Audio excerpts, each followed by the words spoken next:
Why do we fight with the people in our lives and at work? Maybe it's because we're not being treated the way we want to be treated. What do we want? Respect. Respect for our strengths, and maybe just a little compassion for our weaknesses. I didn't always know that. I used to think that I fought because I was practically perfect and the other person was defective. If they had admitted they were defective, we wouldn't have fought. But they never did. And as a matter of fact, a lot of people acted like I was the one who was defective. So I fought with a lot of people. But then I had an epiphany. An epiphany, a sudden revelation or realization of an essential truth or reality. That's what it was. I was standing on the side of a mountain, and it wasn't the first time. Whenever I was upset, and especially when I was confused, I always went to higher ground. I know now that it was because I was trying to get a better perspective. But then, I just had to go up. So I stood there in that beautiful place, looking down at the city that I had just come from, thinking back to the beginning, thinking about what happened there. It had all started several years before. I'd worked in medical offices for a long time and learned to use a piece of software that medical offices use. And I had become quite proficient at it. I ended up working for a company that sold that software. It was my job to demonstrate it, train people to use it, and support it. One day at this job, my boss had a brilliant idea. He would sell our customers something he called a practice evaluation. That would be where I would go and sit with each of the people using the software and watch how they used it.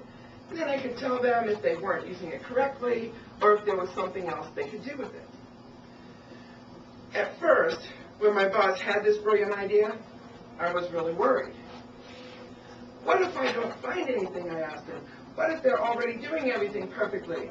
I believed in perfection. And he said, first of all, that's not going to happen. And secondly, if they are doing everything perfectly, don't you think they'd like to know that?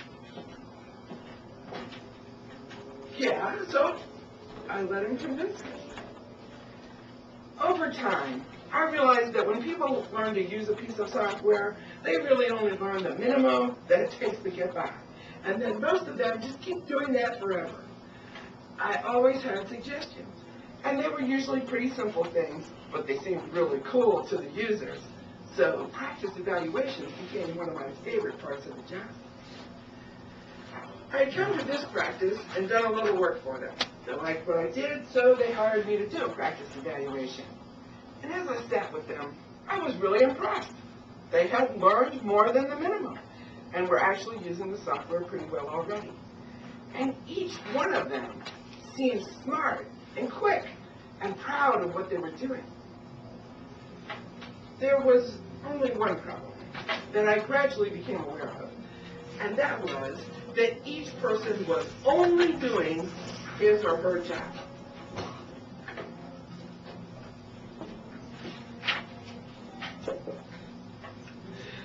They didn't talk to each other, nobody knew what anybody else was doing, and when things went wrong, they blamed each other.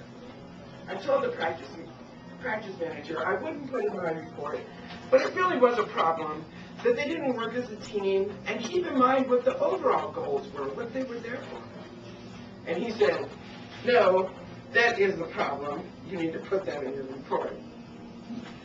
My recommendations included some changes to the setups in the software, which were easy, some changes to the way they used it, which I trained them on, some changes to the workflow, which we figured out together. And all those things went well and were helpful. So while we were doing that, they decided that I was good. And they dragged me in to see the big boss and tell him. And he seemed really impressed with how enthusiastic everybody was and with what I had done. So he took me to dinner, gave me lots of compliments, and he started asking my advice. And when I would go to answer him, he would listen very intently, as if he knew whatever I was going to say would be valuable. Well, with that kind of treatment, something happened to me. I felt like I started to become this brilliant person they all said I was. I felt like I could think quicker and come up with better ideas than I had ever done before. Has that ever happened to you? Have you ever worked with a group of people on something you all felt was valuable and had fun doing? And between you, you had all the talent you needed so that you felt like you could do anything, so that you felt brilliant? Well, if you have, then this, which I'm supposed to have in my hand already, is a symbol of your brilliance. And if you haven't, it's a magnet that will draw it to you because it's a fantastic feeling